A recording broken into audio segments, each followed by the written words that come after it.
Welcome to Three Films and a Podcast, the show where destiny brought together three friends to enhance each other's cinematic journey by watching three new movies in a series of themed rounds. There is no claim of ownership on any film footage used in this episode, as all film footage is owned in its entirety by the copyright holders. And just like every car in Too Fast, Too Furious, this podcast contains spoilers. Enjoy! Hello, everybody. Welcome back to Three Films and a Podcast. My name is Ben Lawhorn. I am joined, as always, by Tyler Beck. Unfortunately, Matt couldn't be here tonight. He's out there hustling somewhere. I don't know doing what, but he's not with us, unfortunately. But for those of you new to the show, welcome to the Movie Club. For those of you returning, welcome back to the Movie Club. You can find us anywhere online at 3filmspod or our website, 3filmspod.com, where we have Patreon and all kinds of stuff like that. So, yeah. Let's start the show. I'm very excited. We have a returning guest here. We have our reigning champ, the reigning auction draft champion is with us, Thomas Carter Rochester from Lights, Thunder, Action and Reckless Rebellion podcast. Welcome to the show. Thank you for being here. Of course. Thank you for having me. And of course, hello there. Indeed. Can't go by without one. What a Hemsworth. You gotta do the hello there. Yeah. Do you want to tell people about your pods real quick? Yeah, so Lights, Thunder, Action is pushing the age of a toddler at this point. We used to be a weekly show, and we talk about all things Marvel, DC, pop culture, IP, and the latest happenings in the film industry.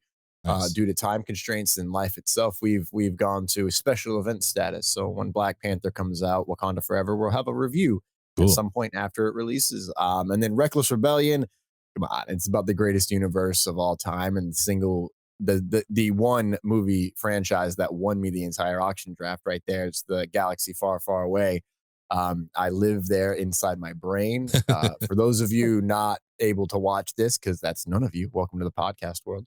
I have a Darth Vader, Anakin, Obi-Wan, Anakin, like painting right behind me, and I'm surrounded by lightsabers that no one else can see. Like, that's my life. So we talk about Star Wars every week, and we're currently doing our Andor Candor as we make our way through season 1 of possibly the greatest Star Wars show of all time. I'm looking at you, Star Wars Rebels. It's encroaching. I love it. Oh, that sounds awesome.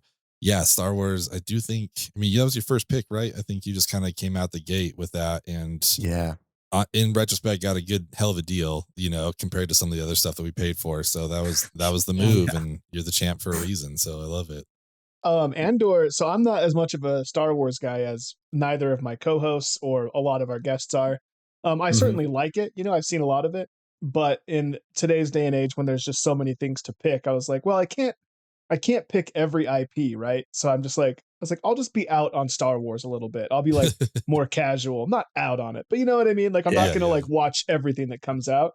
And now all I see is how good Andor is. And I'm like, I might have picked the wrong one. Here, but like they sucked me back in. I love it.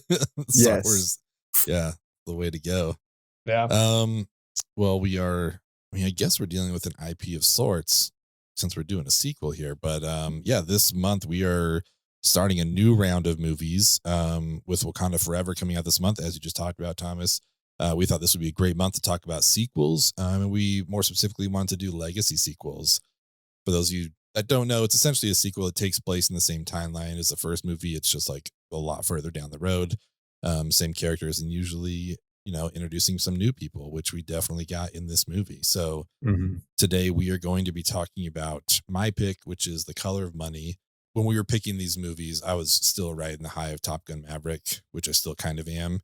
And I was like, I just want to watch more Tom Cruise movies. So like the first 3 picks I made are all Tom Cruise movies. So I was very excited to finally get around to watching this. This is a follow-up to the 1961 film The Hustler. And yeah, Paul Newman returns as Fast Eddie to take on a new protege played by Tom Cruise. I'm excited to talk about this movie. I've been looking forward to watching it for a long time, and I've never gotten around to it, but I think it's time that we, let's rack them up and let's start talking about this movie. Thomas, you signed up for this when we sent out the guest openings. I would love to hear your thoughts on the movie, like your personal experience with it. Like, what did you think? Going in, I totally forgot it was a legacy sequel. I just took it as this is the movie. And it played like a Western to me, you know, like Eddie was this mysterious character. He's got a lot going on. I'm like, yeah, he's like one of the most famous actors in the world. Of course he can get away with this. It's very Clint Eastwood of him.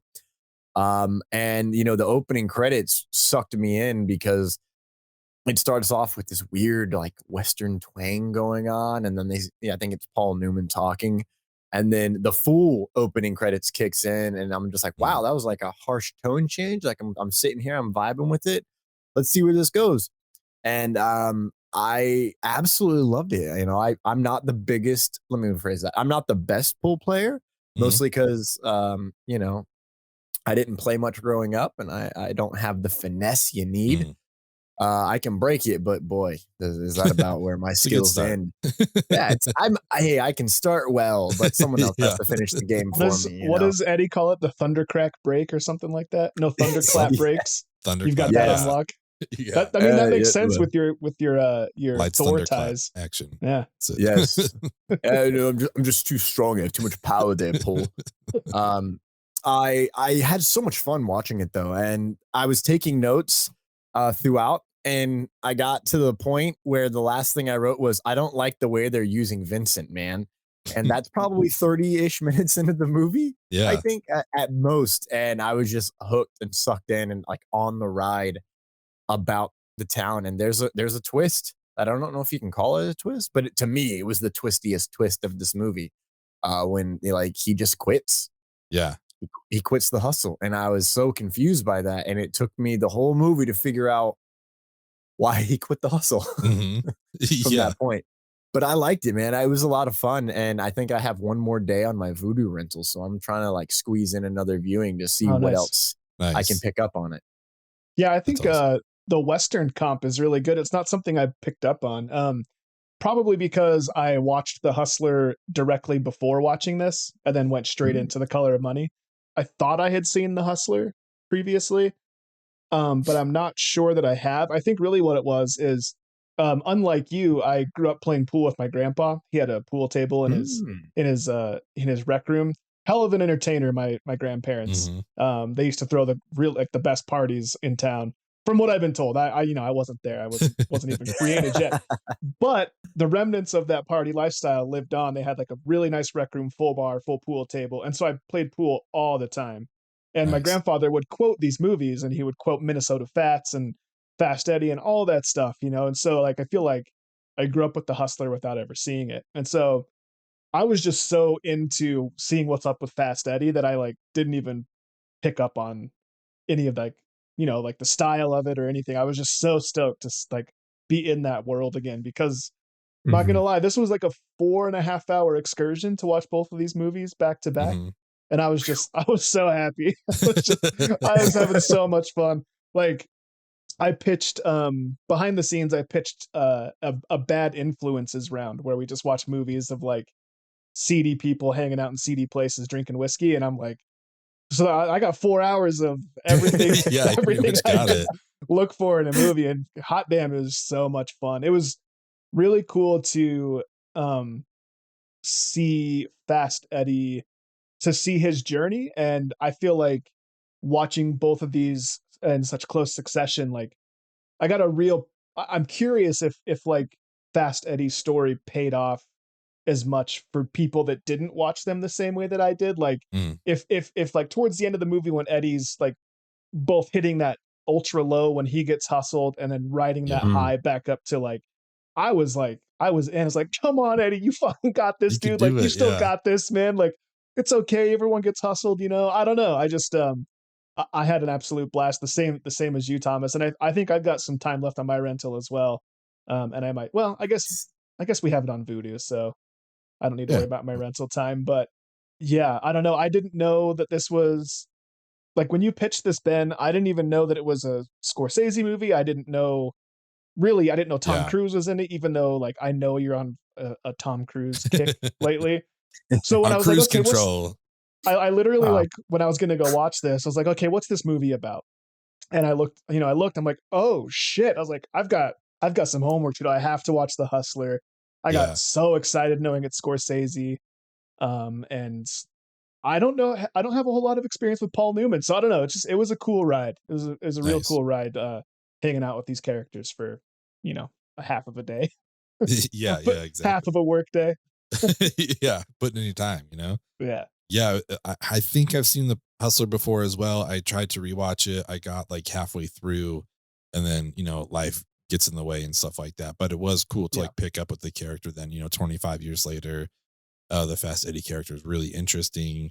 I agree. I think it probably pays off a little more, I guess, if you've seen the first movie, but I imagine it still pays off pretty well. Like you get the context of who he is. Yeah. But this was my first watch. I'm with you guys. Like I never think about this as a Scorsese movie ever, Yeah. and so I was like, oh yeah, he did this, and so it's kind of interesting to watch that with that lens in mind. It was like, oh, he made this. That's an interesting choice. Paul Newman is great. I think this is, I mean, super young Tom Cruise. This is like filmed the same year. I think this was filmed before Top Gun. Yeah. So I mean, we're talking like young Tom Cruise, like just coming out of Remember Risky Business, basically. when I forget the woman's name, but she goes to Tom Cruise's house and he's getting out of the shower and his hair's all wet. If you remember that scene from Top Gun, Kelly Oh, McGinnis goes to his house I in thought you were Top talking about Gun. this movie. It's Sorry. like I do not remember Sorry, this, sorry, this sorry, movie sorry. at all. Yeah. It makes sense. It Same. makes sense in here. I forget that not everyone lives in there. But when Kelly McGinnis goes to his house in Top Gun and he opens the door and he's in his towel and he's just got out of the shower, they had to film that scene that way because it was a reshoot and he was in the process of filming this movie and he was Oh growing out yeah, his hair for Vincent. So they're like, how they had to find a way Mm. to hide his long hair, and that's how they yeah, and did I it. think So that's yeah, why that like that love scene is they're silhouetted or whatever, like yeah, same reason, which I think is kind of artistic. I like it. yeah, But yeah, I mean, basically just did The Outsiders and Risky Business, and then this essentially. I mean, all the right moves a little bit, but kind of cool, man. This is a run. Top Gun, Color Money, Cocktails, like Young Guns, Rain Man. This guy, I mean, he had a solid Born on the 4th of July, Days of Thunder, all those in a row. That's amazing. yeah. I Insane guess he's run. a movie star for a reason. But I think we can kind of see it in here. Like, I mean, his personality in here, it was really cool to see Paul Newman's character seeing himself in Vincent, just like, oh, this asshole, like this is exactly who I was, and he's doing the same thing, and I gotta like, let me see if I can, kind of corral this a little bit and make a little bit for myself off of the situation. But I loved it. I thought it was really cool to see, let me make sure I get her name, Mary Elizabeth Mastrantonio, who I mainly know from being Maid Marian in the Kevin Costner Robin Hood movie. I could not figure out where I knew her from. I was like, what is she in? Like that I know her from. So yeah, that was cool to see her.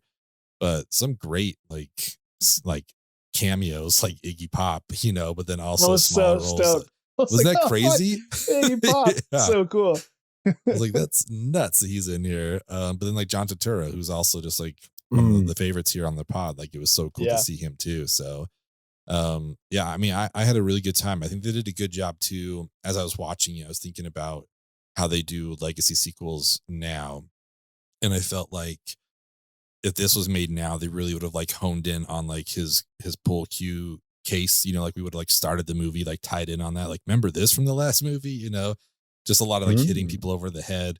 And really the only thing that we got in this movie, which was done so well, is like the first pool hall he tries to take them to. Yeah. He's like, oh, this place is great. This place is awesome, blah, blah, blah. And that's the pool hall from The Hustler. But they go in there and it's all of a sudden it's become like a storage place, there's just like Yeah. couches and shit everywhere. And he's like, oh, okay. And it's great because as a character, he's now like, oh, things have changed. Okay, I need to adapt to that. And we as the viewers, like, oh, this guy's kind of out of his element now. This is kind of cool to see. So I loved it though. I thought it was like not necessarily like subtle per se, but it didn't hit you over the head. It was like one scene. Remember this from the last movie? Well, it's not there anymore. We're moving on. It's just like kind of in and out. Whereas like sequels now just seem to keep hitting you over the head. Like, hey guys, this thing, remember this thing? So I really appreciated that we weren't constantly hit over the head with the Hustler references, Another cool thing about that as well is, so at the end of The Hustler, spoiler alerts if you haven't seen The Hustler, I guess turn this off now. Thomas, plug your ears. Basically what happens is Fast Eddie, he gets banned from hustling. Like someone with enough power to keep him from being in the game makes it clear to Eddie that he has to leave the hustle game. He's not welcome in any pool hall in America. He'll be, I guess, killed. I don't know. There's some threat Yeah. that he's afraid of, and so I thought it was cool. Like it's like, oh shit, like it actually proved that he took that seriously, and it kind of like solidified his character. Like he loves this game and this world so much. And to me, to see that he stayed away long enough to know that like a lot of the major players are out of the game and it's like a whole new world. I thought it was really cool. You know, it showed that like it was a real threat. It was a real thing. He really had to go do his own thing and make a new way. And to show like sort of the uphill climb he was facing to get back into the game. But so I think it's a good call. It's like not only is it a cool callback, but it was done in a way that like really added to his character and added to the story. It's so good call out by my guy. I like that. That's really cool. I didn't, again, I didn't realize this was a legacy sequel. Would I have gone back to watch The Hustler? Great question. I'll not answer that because I don't think it would have happened. I mean, I highly recommend it. It's good stuff. I could watch Paul Newman say cool stuff for hours on end. So. I was looking through the photos and I'm like, oh my God, Jackie Gleason. Like, oh my God, like there's some people in there that I'm like, oh God, maybe I want to watch this. I love the idea that they really took it in a direction to add character growth as opposed to, this is my biggest complaint about Top Gun Maverick. There's no growth. He's the same guy, which I guess is exactly why people went and watched that movie. Yeah. Right. And also kind of the point of the movie, right? Like, he refuses to change despite the world changing around him. But you're right. You're totally right. So it's like, that was my only gripe, was like, why doesn't he just, this is coming from a guy who literally is surrounded by Star Wars stuff at all times. Why doesn't he grow up? Yeah. It's totally fair. He's got everything at his grasp and he just keeps screwing himself over. Like I really get the whole, I don't want the responsibility of training these kids and I don't want to be in charge and I don't want to order people around. I just want to fly. Like that resonates real strong. But I'm not going to sabotage certain things like in the same way that he sabotages certain things. I'm going to be more subtle. He really just, kind of pulls the cord a little bit on a few of these things. Just like, no, you know what? Like I'm throwing the towel in here and I'm going to call you on your own thing. There were plenty of twists and plenty of things here that I was not expecting. Amongst them, Forrest Whitaker, which is like such an awesome scene that I think we'll talk about in a little bit. But I don't know. I really enjoyed the movie. I think it did a really nice job of building on the Fast Eddie character, and I don't know. I'm glad that we checked it out. I'm glad to have finally seen it, but I kind of want to get into our elevator pitches here, which is essentially what we would use to get people to watch this movie. Like, we think of it in the literal context of like, if you're in an elevator, someone asks you what you're watching, what scene would you show them from this movie to kind of sell them on this? Before we get started, does anyone want to get out? So Thomas, I'm going to throw it to you first. What scene or moment from Color Money would you use to sell somebody on this? Yeah, I mean, I was gonna use the same one that Tyler wrote down, but he typed it first, so I'm gonna switch it up and just go with you've got an old man, Paul Newman. He's there. He's at the top of his hustling pool game, right? His only real issue is he struggles with seeing with his eyeballs, and because of that, he literally gets hustled by the most obvious hustler in the world, and his name is Forrest freaking Whitaker. And he's so smooth that even you as the audience member is like, maybe he's not hustling him. Like he's really good. And then it ends and you go, oh no, he was hustling. And that is the turning point of the movie that you don't see coming. Yeah, without a doubt. His freak out afterwards, like with the other two there waiting for him, like he's like, it's like, it was right there in front of me. How did I not? Like he has like a legit breakdown, and it's understandable because that feels like that might have been one of the first times, at least in decades, that he's gotten hustled. And it's just kind of like, oh, I'm not the guy doing the hustling right now. Like, what happened? I don't like, this is my personality. This is who I am. Forrest Whitaker is so fucking charming the whole time, just like talking him up, and yeah, even after like I think it was like first one that he wins when he asks him, he's like, oh, just it's a lucky roll. The 9 was just there, it's whatever. It's like, all right, let's do another one, but Yeah. then their confrontation of just like, are you a hustler? Just like asking him over and over again. Like, oh shit. Yeah. Like this dude really got played for sure. Yeah. You a hustler? Hey, you don't want to pay me? Keep it. Forget it. I don't want no bad feelings. When a guy loses, I lost, I paid. You a hustler, Amos? Yeah. And it's Big like, time. you're right, Thomas. Like the whole time I was like, oh shit, he's getting hustled. Well, maybe he's not. Oh, he's getting hustled. But I don't know, man. Like I was like, Yeah. I feel like I, as the viewer, got hustled. You know what I mean? Even when it was Mhm. done, I was like, shit. Like it was up until like he's grilling him. Are you a hustler? Are you a hustler? And you finally see that twinkle in Forrest's eyes, and he gets that little smile, and I think he just kind of shrugs and walks away. I don't really remember, but it's just like, oh, okay. Like we were right. Yeah. It was a hustle. I mean, there's a reason the director's showing the scene in the way that he is, you know what I mean? And Mhm. you can see all the signs, but Forrest knocks it out of the park. We don't have we do have an award for best supporting characters, but we don't really have one like I mean, I don't need to plug the That's- rewatchables for crying out loud, but they have they call it their Dion Waiters Award. You're welcome, Belle Simmons. I'm plugging your shit. But like Forrest Whitaker, like he comes in and throws a few fastballs, gets a few strikeouts, and just walks off with the peace sign. You know, Oh, like yeah. it was pretty incredible. And it was another one of those moments like, oh shit, Forrest Whitaker, Iggy Pop, Mhm. John Turturro, like these are Yeah. your tertiary characters. It's pretty incredible.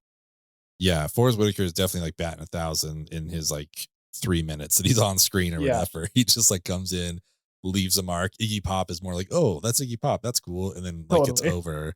That was more Turturro like, gets a hey little Marty, bit can I more. be in a movie? Like Yeah, I really want to know how that happened. Like, who's contacting who here? I can't imagine Scorsese's like, we got to get something the kids want. Give me a Iggy Pop.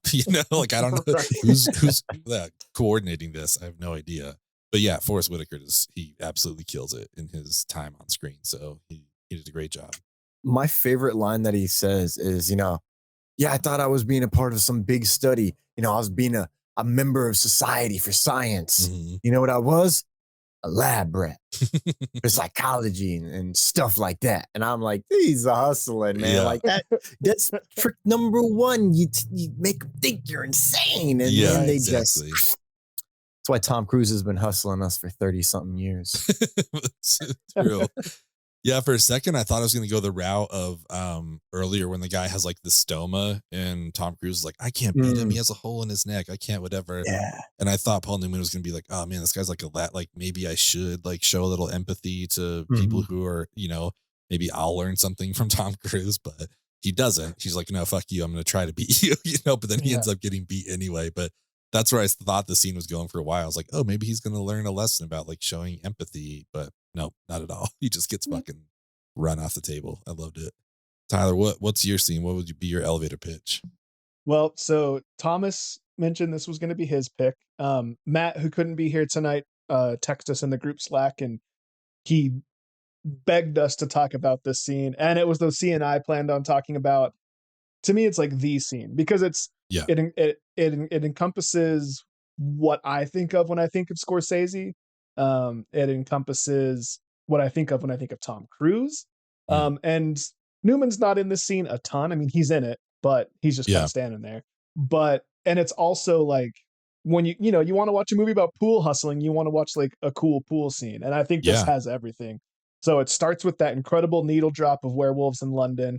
And it goes into Tom Cruise just being unhinged Tom Cruise and doing like ninja moves with his pool cue and dancing around the pool table. So good. And you have Werewolf, he's singing along with the song, and it's just, he's got that entire pool hall fixated on him, and he's putting on a show that like is, gosh, I don't really necessarily know how to articulate it, but it's so beyond what is necessary or is needed, and it's just so over the top, but also like, believable, right? Like, yeah, like they built, it was at a point in the movie where they built up his character enough I mean, he kind of does the same routine when you first meet him, Mhm. but he full on goes for it. And apparently, when he I think the dude's name is Moselle that he plays in that scene Yeah. that he plays against. Yeah. And Moselle asks him what's in the case, and he just smiles and says, Doom. such a cool line, but also literally where they got the inspiration to name the video game Doom. Yeah. So you can thank this for your hours wasted in your childhood on your old PC computer. But yeah, I don't know, man. I think there's a ton of great stuff in here. I also really liked. Well, I guess I shouldn't say my other scene in case Ben was going to pick it, but I just think I doubt it will be the same. So feel free. well, it's a similar scene, but it's when Vincent hustles a group of people and they call him out on it and they end up getting in a fight. And he drop kicks the dude in the balls and then does this weird like ninja scream and like backs out of the bar. I was dying. It's so unhinged. It's unbelievable. But it's like, I feel like the Werewolves in London scene is like, I don't know. It's just when I think of a Scorsese pool movie, like a Scorsese pool movie with Tom Cruise in it, like this is the scene I'm expecting, and I want to know what's in the movie. And if you go on YouTube, you can search "Color of Money," and the first thing that pops up is Werewolves in London. Click on that. The top video will show you exactly what you're looking for. 100%. It's incredible stuff. It's so good. Yeah. Matt wanted to specifically point out when he mimes along about his hair looking so good, and then shoots a shot. That was clean. Yeah, that was very clean. That's what sticks out in my mind too. Yeah, it's so good. Drinking a pina colada at Trader Vic's. Perfect. I mean, it's interesting you say that because the one that you mentioned as your honorable was like kind of one that I was thinking about, and I think I will go with. My honorable mention, the one I wanted to pick first, was actually like the first time they go into one of the bars, and it's when after Eddie is offered to take Vincent on the road, and he comes into the office, is like, whatever, gives him the cue, pull cue, and then he leaves, and we kind of get this panning shot from up, like kind of by the office, back and forth. But I think it's the first time we really see Eddie fuck with his brain, because he's like, hey, your girl's on her way out, man. Like, she's done, and like, no, she's totally good. And then we get this where she goes to the bathroom and Vincent's freaking out, like, where is she? Then Vincent goes and talks to her and has her go to the office, get smokes. Like, it just really kind of like, I don't know. I think you can kind of see how he talks about like the knowing people or reading people is his expertise. And you kind of see that here. It's like, oh, he can kind of manipulate the situations. And we're seeing that here. I think that's a really interesting version of it, maybe just from like a film standpoint, because of like Scorsese kind of staying back and just doing those panning shots the whole time, like not really doing anything close. Like, we're just going to follow them to the table, follow them to the office. Like, I liked that. A better version of it, I thought of, because you said what you did. It is when, Vincent gets into trouble when he's hustling. But before that, Eddie gives, what's her name, the keys. Why can't I remember what her character name is? Mary? No. Carmen. Yeah. Carmen. Marion. Yeah. Like, we're talking about Robin Hood. He gives Carmen the keys, like, go get the car, pull it here, but face that way. She's like, what? That's the wrong way. He's like, just do what I say, like, he's like, okay. So she goes and does that. Why don't I get the car? What was for? You just bring it around front. Head it that way. Well, that's the wrong way, Eddie. Just do what I tell you. Yeah, right.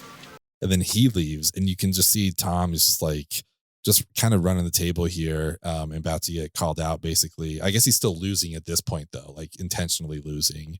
And Paul Newman leaves, and he has all the money. And so these guys start to beat him up, and Paul Newman's just like watching from the top. He's like, all right, let's just see what's going to happen here.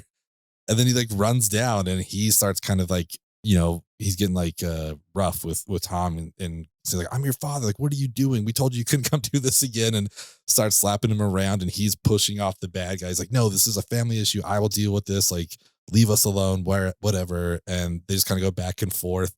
And then they like go outside. He continues to yell. And then once the door shuts, they run right into the car and take off. And I was like, oh man, that was another great version of just like hustling people. It's like, I will come in and save the day, also save us like $100. And I'm not going to take any physical harm, like he's gonna get punched, but not me. We're gonna get out of here. But knowing from the beginning of like, go get the car, turn it around, face this way, like, oh, he read this scene forever, Oh yeah, like in advance. And I think it's such a good scene. And then later, when I think that's when they've kind of learned, and they push him off, like you said, like kicks him and does like his little his stance or whatever. But I like that scene a lot. I think it showed a lot about Paul Newman's character and just how much he actually knows. Along those same lines about his character, and I guess since Matt really wanted the Werewolves in London scene, we can have that be his elevator pitch. Mhm. But because I could also argue for the very first time they go to the bar and he hustles about, oh, he's gonna get up and leave in exactly 30 seconds. He's Yeah. striking out. I'm gonna get her to go home with me, and his whole monologue about how it's not about the pool, it's about the people, and blah blah blah blah. Like I was like holding my breath. I was like, let this guy talk for an hour. Like, just let this Yeah. be the rest of the movie. If the rest of the movie was them in that bar and him like teaching them how to hustle, like I'd still watch that movie. Paul Newman, just I don't know, man. I get it. Yeah. After watching these movies, I was like, okay, I see why he's he's in the pantheon, right? Like For sure. I don't know. I could just anyway. It was also funny, if you listen to this podcast for any length of time, you've probably heard me talk about New Girl, but I realized there's an episode where Nick's dad comes into town. I was like, oh, okay, he was doing Paul Newman. Like Nice, yeah. Nick's dad is like a back alley hustler from Chicago, and they go, they have these whole escapades throughout the episode, and he's literally just doing Paul Newman from Color of Money, and probably other movies too, but I haven't seen enough. But I was like, okay, I get it now. So Yeah. Nick's dad is a pool hustler. So good. That's fantastic. I mean, we've been talking about him, but this movie really has three of like Hollywood heavyweights, so to speak, and all at kind of different points in their career. This is obviously like really early Tom Cruise, as we talked about. This is just right before Goodfellas, Scorsese. So like, I mean, he's still putting out good stuff, but he's about to like hit his Scorsese prime, I think, like Goodfellas, Casino, all that kind of stuff. And then we have Newman, who's like kind of entering the twilight of his career at this point. I think he only did like maybe 10 movies or something after this, like not a ton, but I think they all obviously had a huge imprint on this movie. And I kind of want to talk about that a little bit. Like, how do you think they all did in their respective roles? And I was just kind of curious, as we've talked about, like none of us even knew or thought this was a Scorsese movie, before really getting into it. But when it comes to Color of Money, like whose movie is this? Because these are three legends. I mean, without exaggeration, these are three just absolute legends in film. So kind of curious, when you think about this movie, whose movie is it? And overall, just how do you think all three of them did? Thomas, I'm going to throw it to you first. Yeah. Again, no idea it was Scorsese flick until the opening credits. And I honestly felt that the story ping ponged well enough throughout that, a young person today would think it's about Tommy Boy Cruise. I am this young person that I'm speaking of. But the twist of Eddie leaving the gang behind to pursue what is his love of playing pool shows on screen that it is his film. And it took me until today, like 2 days later, to catch that, to be honest with you. But I really did love the direction from Scorsese. And you can either feel A, his imprint on this film, or B, how this film imprints on his future works as just certain scenes, certain sequences. Some of them, like you're talking about the Werewolves of London, that's Scorsese. Yeah. Forrest Whitaker's hustle scene, that's Scorsese. And then there's others where it's very cowboy, it's very old school. I think we have to say it is Paul Newman's because he did win the Oscar with this film. Maybe it was sentimentality. Maybe it wasn't, but like, let's not kid ourselves. This is Mary Elizabeth Mastrantinos. I can't say her name, whatever. It's her world and we're just living in it. Yeah. And let's be honest, ever since I saw The Perfect Storm, I've been in love with her. I was 9 when I saw that film. All right. Really? So, oh, that's awesome. Yeah. Yeah. She like rolls in this movie, man. She like, yeah. It's really hard to compete with two heavyweights like Newman and Cruise on the screen. And not only does she hold her own, but I kind of wanted more out of her. You know what I mean? Not that I wanted more from her, because everything she brought was great. And I really liked her character. I almost wished that, in the end, she does pull the biggest hustle. right? But Mhm. I kind of wish, like, in some ways, I was like, I wish this movie was about her more, Yeah. than it was about Tom Cruise. I mean, not that I didn't love, I loved this movie, you know what I mean? But I don't know. Mhm. So when you say it's her world and we're living in it, I have to completely agree. But maybe it's because I watched The Hustler directly before this, but I mean, this was Newman's movie for me. Watching it the whole time was like, I almost felt like I didn't know any of the backstory. I didn't know any of the Hollywood, whatever. But Mhm. it seemed to me as like that, like Paul Newman just wanted to do this character again. And he just pulled enough strings to get this hot new director, Martin Yeah. Scorsese. And from what I've read, it seems like kind of what happened. Paul Newman had seen Raging Bull and liked how he approached Jake LaMotta and like his transition from young man to old man and all that stuff. And I think he wanted to do something similar with his character Fast Eddie. I don't know for sure, but just kind of what I've read, that's kind of what I'm picking up. And Scorsese agreed to do the movie, and he actually did it as an exercise to prove that he could make a mainstream studio picture and come in under budget and on time. Nice. And so like it's kind of funny because you can see Scorsese's thumbprint on this, but it really did seem like toned down Scorsese. And as I was watching this, I was like, I think maybe he either is trying to like pay an homage to the original, like he's not trying to do too much of his own thing. He's really trying to keep it in the same world and the same like Mhm. Yeah. general style or whatever. Or, maybe it's just outside influences, who knows? But that's not to say I didn't enjoy the direction. That's not that I'm saying I didn't like what Scorsese did, but it just definitely felt a little outside of his normal lane, For sure. right? And so yeah, to me this thing belonged to Newman. I was not only because this is like Fast Eddie's movie, right? Like it's the Mhm. continuation of his story. It's a bit the character Fast Eddie owns this movie, but I really do think Paul Newman ran away with this thing. I did Yeah. love one thing I really did love is I really loved not only the juxtaposition of the characters Fast Eddie and Vincent. Like I feel like the presence of the actors is like Mhm. a good juxtaposition as well. Like Newman and Fast Eddie are just like calm, cool, collected, and just like Yeah. always in control. And Cruz and Vincent are just loud, they're brash, they're Mm. arrogant, they're charming, and they're talented. You know what I mean? I thought it was a really cool juxtaposition of both character and actor.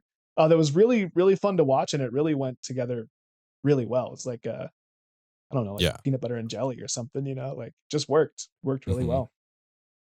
Like you said, I mean, Cruz, just like Vincent, he always does whatever he wants. And it's just making me think of Cruz like climbing the Burj Khalifa, and he's like, "No, I'm actually going to do it. Like, I want to be the one Yeah. out there." It's like, no, most people don't. He's like, yeah, but I want to. It's like that feels like a very Vincent move. Like, I'm just going to do it my way, and that's it. So Well, and Mhm. I Cruz think that's a apparently great did relate. all the trick shots. Like he really did all the pool shooting, except for the shot where the Massey shot where he jumped the ball. Hmm. Because I guess like Scorsese said he probably could have done it, but it would have taken him in a few days, and that would have cost like thousands of dollars in production. Mm. So they just brought in a trick shot artist to do it. But I thought that was pretty cool. Like Yeah. you can tell, obviously, you can see them hit the ball and watch it go into the pocket. But not only is he hitting the ball, but he looked comfortable doing it. Like everyone playing Hmm. pool looked like a pool player, and to me, like that's Mhm. Tom Cruise, man. He wants to do the thing, and Yeah. I think it's really cool. I really do love that. Like good that's a good way to put how I viewed this film is they bounce off each other so well that Yeah, at times, when they play the father-son gimmick, that's not too far off. Mhm. Like totally. in how, Yeah. my dad is very much calm, cool. I grew up watching westerns. I'm John Wayne Pilgrims, and I'm out here like, hey kids, guess what? I'm Thor. I'm Spider-Man, and now I'm Darth Vader. And he's just like, yeah, it's my son, whatever. Yeah, it's him. Yep. So it's like that great balance of energy, and I wish honestly I was better at pool so I could have that connection with my dad, but I don't like losing to my dad like Oh, that. that's fair. But Yeah. it's fair, yeah. But the way that they do bounce off each other and how I love that their intentions flip Mm. as we go to the end of the film, and the way it flips makes me switch who I'm rooting for, Mhm. which is Mm, fantastic, especially having not seen The Hustler. Like I'm not rooting for Fast Eddie here. I'm like, oh yeah, this is Tom Cruise. This is a Tom Cruise movie. Yep. And then at that point, I'm like, oh man, he just loves pool. Oh, that's so amazing. Like, I love this. Let's go. And then he plays him like, yeah, he beat the snotty little shitbag. Yeah. And then he's like, nah, I cheated. And I'm like, what the fuck, Tom? Oh my God. This is That why we gutted don't. me. Come on, was Tom, get it heartbreaking. together. That That was unibrow killed me, man. I was like, Oh, yo, man. rip that off. in the middle tooth, like he had not had that fixed yet. I loved it. Has he fixed it now? I don't know. I think it's don't think he less did. noticeable, but it's still there for sure. Huh. Yeah, finding out that he like threw that match with him, I was like, oh dude, that broke my heart. And like watching Paul Newman react to it, I was like, oh, that sucks so bad. Because literally the scene before that, like he goes outside and just like does the one victory cheer we see the whole movie. He's like, Yeah. he was like, yeah. He's just like, that's it. He just had so much excitement. He needed to get it out. The one And then time the he next thing, broke like, his hey, floor. here's your cut because I threw it up. He's like, what? Are you fucking kidding me? Like, no, this is. So yeah, that was kind of heartbreaking to see. And I don't know. I loved how it ended though too, just like on a freeze frame. He's like, I'm back. You know, it's just Yeah, like, I oh loved shit, it. okay, like Yeah. what would happen here? I really enjoyed that.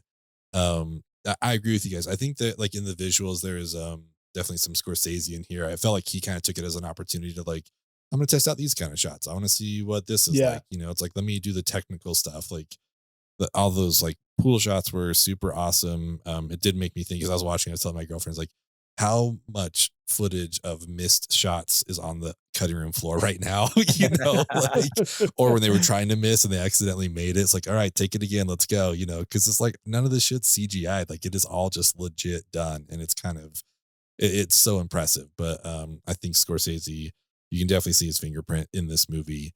I'm with you guys too, though. Like Mary Elizabeth, like she was maybe like my favorite character out of the whole thing. You know, like I think she did a great job.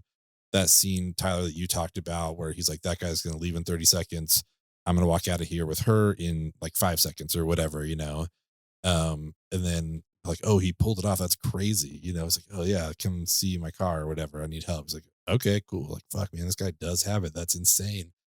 And then we go outside and we realize like he knew her, you know, and then, but that next scene with Mary Elizabeth with Carmen, and she's like, you knew those people, didn't you? Like you knew the woman beforehand, you know that guy's schedule. And I was like, oh, she's fucking picking up on it, Yeah. which is something Tom Cruise doesn't do the whole movie. He does not Yeah. pick up on anything. And she is so smart. And her scene, I think one of the most powerful scenes she does is when Vincent is like in his bag and he just keeps winning all these games. And then she walks over and kisses him. She's like, if you win one more, you're gonna be making love to your hand or whatever it is. Yeah. She says exactly, Yeah. you know, and he gives him another kiss and walks off and then looks up at Newman, sits down. And is like, what are you doing? Like meditating, you know, just like, oh, she's gotten to the point where like, she's now able to like kind of call the shots here. It's like, fucking Yeah. do something, man. Like I have to do this. Like you should do something. And that just felt like a real turn for her character there, which I really enjoyed because I think she's honestly maybe the ones that like progresses the most throughout the whole movie. So I thought Yeah. she was Mhm. awesome. Hard for this not to be a Paul Newman movie for sure. But I do think it kind of gives you the idea that it's going to be a Cruise movie. That being said, like I, you know, if Cruise is going back to legacy sequels like Top Gun Maverick, like I wouldn't be mad about a third movie here, but just bring Hell Mary no. Elizabeth back. I think she needs to be involved in it, but Yes. hand off the pool cue to someone else. Like I want to see that movie now. Like I don't know, maybe I'm just a sucker for, you know, this like kind of stuff, but I think he could do a Mhm. great job with it. And it worked well, in my opinion, you know, in Maverick. So I kind of want to see that with the world of billiards, so to speak. Okay, real fast, Yeah. off the cuff, who would you choose for him to Was pass the cue on Just to? thinking about this, and I can't. I'm like, who? So I'm so when not I- good at these kind Yeah. of things, but I mean, I'm the same. And honestly, my answer is just because of Maverick, because like Miles Teller feels like the easy fit in there because that was Yeah. kind of that relationship. But I don't think you should do that because people are just going to think that same thing. Mhm. You know, I don't know if he didn't have all the issues that he does. Like I could see an Ansel Elgort like in this kind of thing, you know, like in the zone, like Baby Driver, like super focused kind of thing. But I mean, there's a lot of reasons he shouldn't be in this, but I don't know. Do you have anyone in mind that you would like put in that role, in the Vincent role?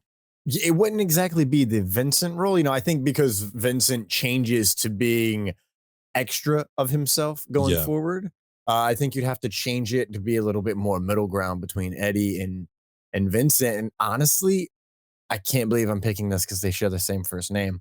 Tom Holland, I think, would be Oh, a great okay. middle ground between like, yeah, let's go, and then be like, wait, hold on, Yeah.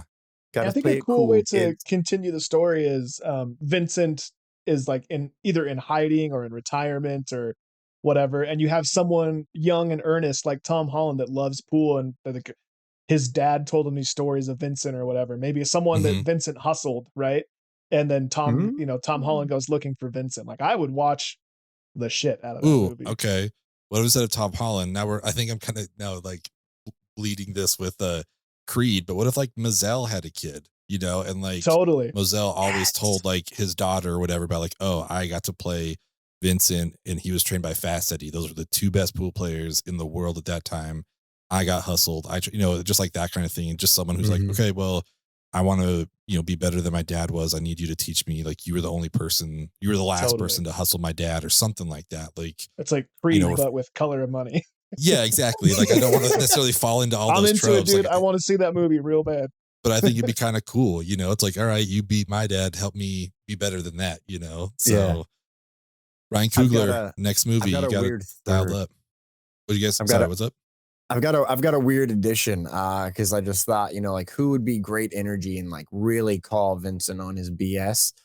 I don't know if I want Carmen and Vincent to end up together, but it would be great if Millie Alcock played Carmen's daughter and sought Mhm. out Vincent and is like, listen, here's the deal. I know all this stuff. And he tries to like just play with her once and she just Mm-hmm. in that, House That, of the Dragon way Yeah. right there, just I was yeah, cut gonna him off say at the head. she only got what 2 or 3 episodes. Like I need more from Yeah. her. mm-hmm. Make her Gwen Stacy for the love of God. Make it happen. Man, now damn it, I'm bummed. If we don't get any of these pitches, I'm sad because I'm Yeah, into them. yeah. Let's make it happen. Come on, Tom. Someone text Scorsese. He'll enjoy one of these. Yeah, it's not Marvel, but it's an existing IP. But hopefully, you like it. Well, yeah. As we're pitching the third of these young hotshot movies, I think this is a nice segue into our Rushmore Mountain, where we're going to talk about that same exact thing. We're each going to pick one movie about a young hotshot to compile our Rushmore Mountain. I think it's pretty easy to throw in Color of Money here. I know Matt's not here to pick the fourth, but I think this definitely needs to go on the list. This is a really good example of that. Plus the kind of the meta, whatever, back to Fast Eddie being a young hotshot. I think it works for a lot of reasons. So yeah, let's do our Rushmore Mountain and let's pick our favorite or the best young hotshot movie. These are OR scrubs. Oh, are they? Thomas, are you ready to go with yours? Does it have to be a movie? I mean, this is a movie It's the first podcast, rule. but having That's said the that, first rule of movie club is no TV, no books. Damn it. Damn it. Fracking Cylons, man. You know what I was gonna pick. I guess I'm gonna have to go with one of my backup choices, which is definitely going to be, I don't know. Okay. I didn't type it out. Give me a second. No, it's all No good. worries. I'm very curious though what your non-movie choice was. Yeah. Battlestar Galactica, Starbuck, Katie Sackhoff. Okay, cool. I like that pick. Well, we'll give ours and then we'll come back and see maybe, I guess worst case scenario, there's a Battlestar movie, right? Like, is there? Or I'm mixing it with like Firefly or something. This is not. Yeah. My bad. Mixing it up. It's all good. It's all good. We'll figure it out. You got some time. Tyler, this was, you talked about always like trying to pick what Matt was going to pick for the elevator pitch. But when this was like our choice, I was like, well, I know what I can't pick because it's going to be gone. Yeah. It's already gone and we haven't even started talking yet. So let's The hear your pick easiest- for. Easiest Rushmore pick for me in the history of this podcast. If like I almost don't even need to say it. If you've listened to this podcast for any length of time, like I'm picking Point Break here. Like there's just no way. It's like it's the ultimate old mentor, young hotshot juxtaposition. I mean, there's a million of them. I'm sure you'll say both of you will come up with great ones, but to me, it was like, oh, it's Point Break, and like you can lock this one in. I don't even have to think twice. Yeah, it's makes total sense. I think it's the perfect movie for this. Mine, I mean, I hate to double up on actors or anything like that, but it's a hard not to pick Top Gun, the 1st one for this. Even between him or Kilmer, like that whole thing is just full of Hot Shots, which also then became the name of the parody movies, I guess for a reason. So, but to me, that's like just the ultimate, like, I'm the best. Let's fight about it out in the air, that kind of a thing. So I'm going to go with Top Gun for my pick for the young Hot Shot movie. I mean, if that movie didn't end up on this list, the masses would revolt, Like, yeah, Matt would quit. Just the intern would be too busy answering hate mail. Yeah, exactly. I'm struggling. I could pick Fantastic Four. He's literally hot. Yeah. Or I could go with my heart and my soul. And I'm going to go with my heart and soul. And I'm going to pick any movie that has Han Solo. Okay. Let's just call, Star Wars or Empire. I mean, they're peak for him. To be honest, two of my favorite lines from him are, we're all fine here now. How are you? Like, I love that. That's so and then, good. of course, he's just like, I thought they smelled bad on the outside. Yeah. Or, great kid, don't get cocky. Like, there's so many great lines. I gotta go Han Solo, man. Again, he did shoot first, so he did.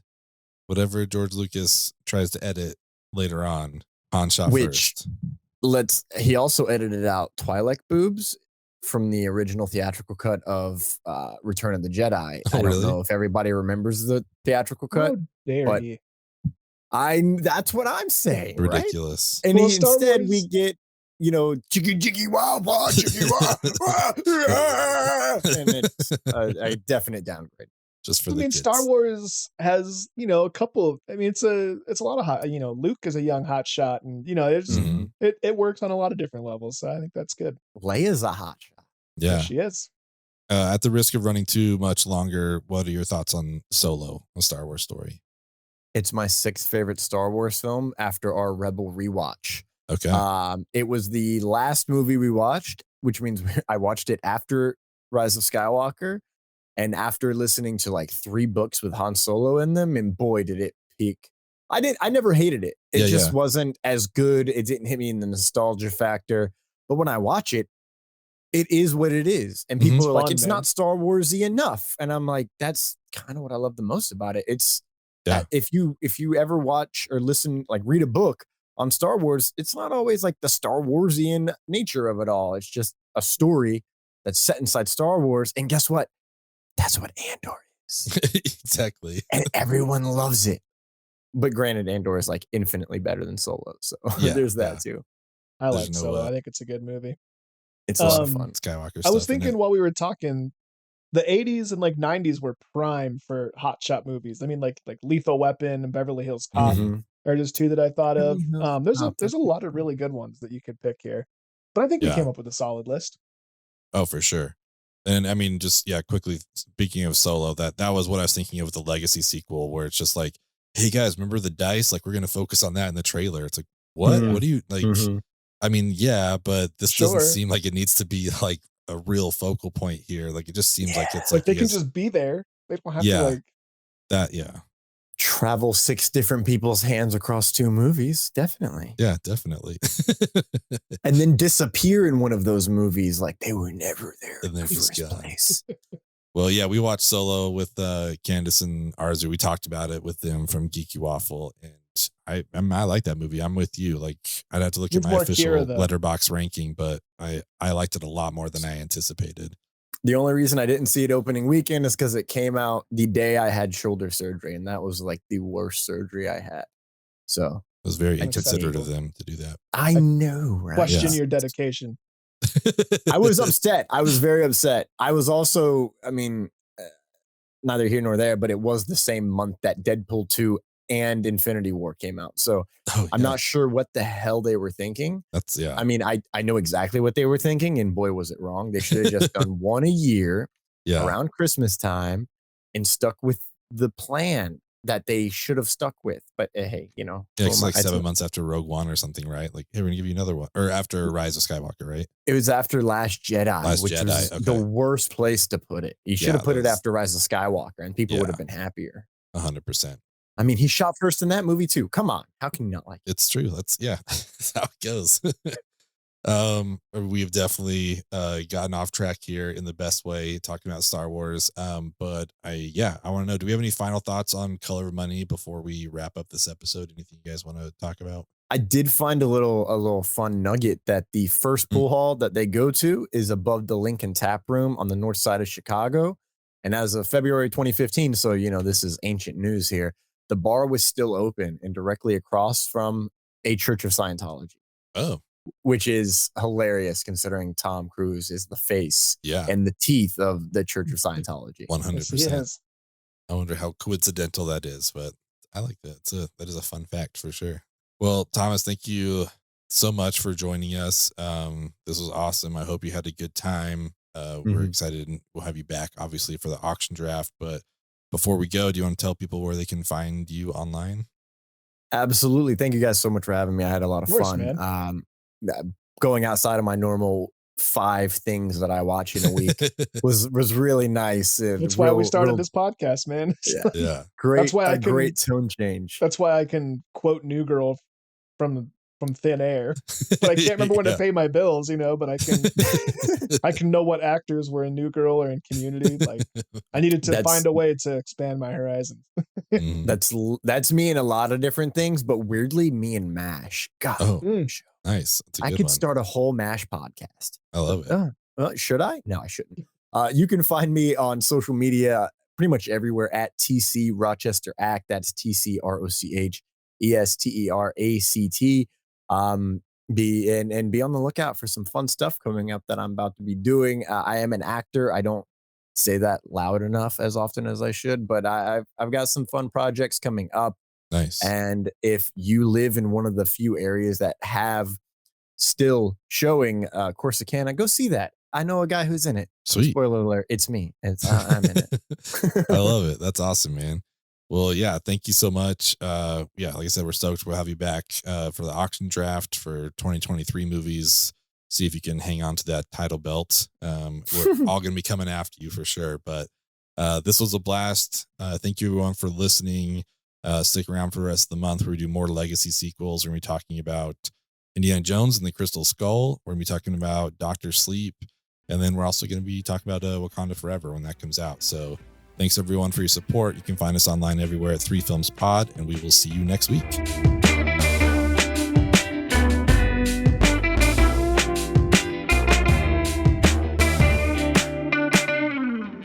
the hairy-handed gent who ran amok in Kent.